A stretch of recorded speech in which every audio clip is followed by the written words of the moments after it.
ये भारत के लिए एक बहुत बड़ी डिप्लोमेटिक जीत होगी, क्योंकि ये दोनों लीडर ज्यादा बाहर जाते नहीं है दोस्तों।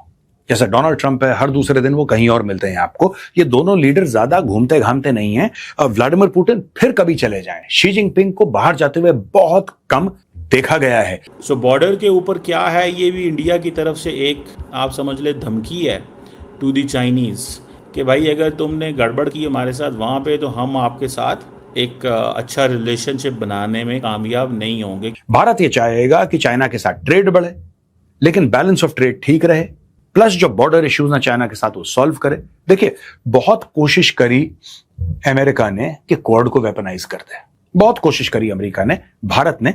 India always stayed back. से कहते हैं ना कि दुश्मनी आप जितनी मर्जी चाहे आप पढ़ सकती है, बहुत आसान काम है। सबसे आसान काम शायद दुनिया का यही है कि आप किसी के साथ अपनी लड़ाई, अपना झगड़ा या अपनी दुश्मनी जो है उसको आप बढ़ाते चले जाएं। और ये बात सच है कि इंडिया के अंदर चाइना जो है वो एक इशू है, और चाइनीज़ जो हैं वो नहीं चाहते कि उनके बारे में जो एक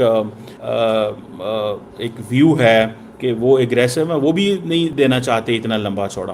देखिए, आप और हमारी फॉरेन पॉलिसी के मामले में एक बेसिक डिफरेंस ये है, आपकी फॉरेन पॉलिसी जो है, यानी पाकिस्तान की जो फॉरेन पॉलिसी है, वो इंडिया सेंट्रिक है। भारत में होने वाले ब्रिक्स समिट में इस बार 7 साल बाद चाइना की घर वापसी होगी, और इस मौके को और खास बनाने के लिए भारत के आने से अजीत डोभाल चाइना दौरे पर गए हैं, जहां शी जिनपिंग को सितंबर में होने वाले ब्रिक्स समिट में आमंत्रित किया है। आपको बता दें, यह पहली बार होगा जब नई दिल्ली में हो रहे ब्रिक्स समिट में 3 बड़े देश भारत की तरफ से PM Modi, Chinese president Xi Jinping और रशियन प्रेसिडेंट एक साथ मंच शेयर करेंगे, वो भी तब जब पूरी दुनिया हथियारों की रेस में खड़ी है। लेकिन सच तो यह है कि इस ब्रिक्स समिट से सबसे ज़्यादा तकलीफ अमेरिका को है, क्योंकि ब्रिक्स करेंसी और इसके मेंबर्स सीधे अमेरिकन डॉलर के खिलाफ हैं, और रशियन प्रेसिडेंट व्लादिमीर पुतिन ने पिछले साल ब्रिक्स करेंसी का नोट भी छापा था, जिससे ट्रंप चिढ़ गए थे। इसीलिए डोनाल्ड ट्रंप ने दूसरी बार राष्ट्रपति बनते ही सबसे पहले ब्रिक्स देशों पर हमला किया और उन पर जबरदस्त टैरिफ लगाया, जिसमें भारत और चाइना पर सबसे ज़्यादा 50 से 100% है, जिस वजह से भारत ने अमेरिका से मेगा डील साइन करने से मना कर दिया।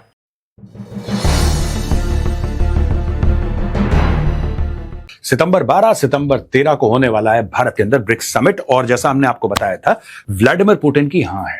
अब यह पता लग रहा है कि शी जिनपिंग भी शायद आ जाएं, ऐसी बातें चल रही हैं, और वहां से बहुत एक पॉजिटिव बीजिंग से एक पॉजिटिव बयान आया है कि नहीं साहब, हम लोग कंसिडर कर रहे हैं कैसे करना है, क्या करना है। तो अभी लिखित में आना बाकी है, लेकिन ऐसा लग रहा है कि शी जिनपिंग भी आ जाएंगे। ये भारत के लिए एक बहुत बड़ी डिप्लोमेटिक जीत होगी, क्योंकि ये दोनों लीडर ज्यादा बाहर जाते नहीं है दोस्तों। जैसे डोनाल्ड ट्रंप है, हर दूसरे दिन वो कहीं और मिलते हैं आपको। ये दोनों लीडर ज्यादा घूमते घामते नहीं हैं। व्लादिमीर पुतिन फिर कभी चले जाएं, शी जिनपिंग को बाहर जाते हुए बहुत कम देखा गया है। लेकिन ये जो पूरा ब्रिक्स समिट है, इसमें हो क्या रहा है, भारत की बातचीत क्या चल रही है रूस के साथ, बैलेंस ऑफ ट्रेड का पूरा मामला क्या है, और भारत की इसको लेके सेंसिटिविटीज क्या है। अभी तक तो हम ये बात कर रहे थे कि बांग्लादेश का प्रधानमंत्री आएगा, नहीं आएगा, आना चाहता है। Let's talk about the big guns today. Bangladesh आए ना आए उससे कोई फर्क नहीं पड़ता, ना आए तो बांग्लादेश का घाटा है, भारत का कोई घाटा नहीं है। Bangladesh is not a player, Bangladesh does not have money, Bangladesh is not a player. जो प्लेयर हैं वो ये हैं सब ब्रिक्स के। चलिए प्लेयर्स की बात करते हैं।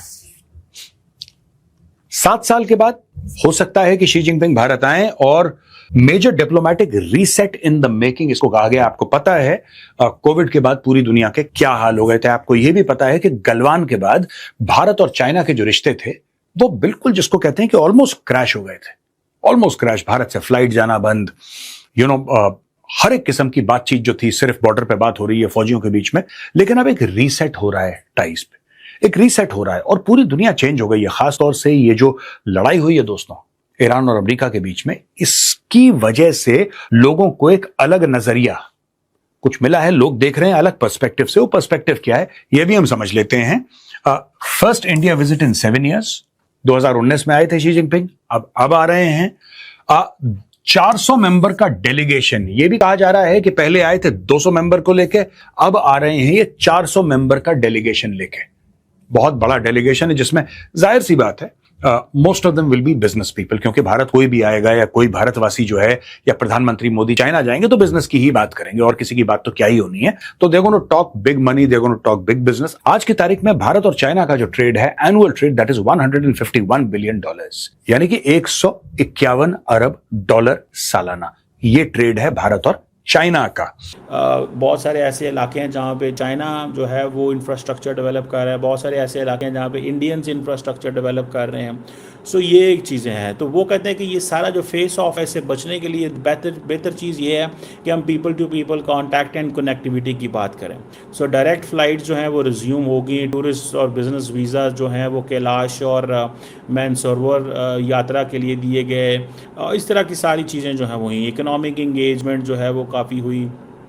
अब उन्होंने ट्रेड जो है वो 135-40 अरब डॉलर पे पहुंच गई है। मेरे सामने अभी देखें, इंडियंस एक चीज़ में कामयाब हुए हैं, और वो क्या थी? वो ये थी कि अपने लोगों को ये तासुर दे दिया है कि in the times of war कारोबार बंद नहीं होगा। और अगर ये कारोबार बंद हो जाता, हालात ख़राब हो जाते, तो इंडियंस बड़े नाकाम होते। उन्होंने अपनी कारोबार चाइना के साथ जो है वो बहुत ज़्यादा खोल के रखे। समझ रहे हैं आप बात को?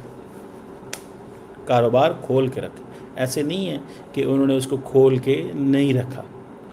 मुझे at least this is what I believe in, कि कारोबार को उन्होंने खोल के रखा है, और वो समझते हैं कि अगर हम ये कारोबार खोल के नहीं रखते और ये चीज़ें नहीं करते तो that is going to be a problem for our local people. लोगों के लिए मसला होगा।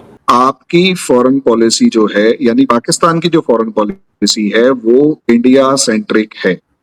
पाकिस्तान इस चीज को माने या ना माने, आप इस चीज को माने या ना माने, पाकिस्तान फॉरेन पॉलिसी के नाम पर कोई भी डील करता है, कोई भी डिस्कशन करता है, कहीं पर भी प्रेजेंट होता है, एब्सेंट होता है, वहां पर पाकिस्तान का अपना कोई इंटरेस्ट नहीं होता।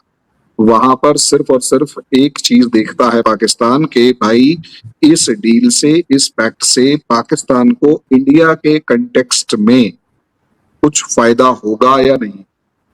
और यही एक कमजोरी दुनिया के हर उस देश को मालूम है जो कि साउथ एशिया के अंदर अपने इंटरेस्ट रखता है, चाहे वो चाइना हो गया, चाहे वो अमेरिका हो गया।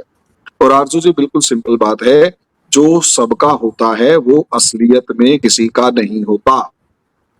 यानी अगर पाकिस्तान चाइना का भी है, अगर पाकिस्तान अमेरिका का भी है, अगर पाकिस्तान सऊदी अरेबिया का भी है, ईरान का भी है, तुर्की का भी है, मालदीव्स का भी है, बांग्लादेश का भी है, इसका मतलब पाकिस्तान किसी का नहीं है, क्योंकि पाकिस्तान के जो डिक्लेयर्ड इंटरेस्ट हैं उससे कहीं ज्यादा पाकिस्तान के इंटरेस्ट जो है वो हिडन है। और प्रॉब्लम वहीं से आती है, जब एक इंसान हिडन इंटरेस्ट के लिए काम कर रहा होता है तो वो ट्रस्टवर्दी नहीं होता। यहीं से कहानी शुरू होती है मक्का एग्रीमेंट। सवाल है, मैं इस चीज को बार बार डिस्कस कर रहा हूं कि भाई मक्का एग्रीमेंट की अगर आप बात करते हैं तो पहली बात, उसे आप इस्लामिक नाटो पाकिस्तान जो है इसे इस्लामिक नाटो की फॉर्म में प्रोजेक्ट करने की कोशिश कर रहा है।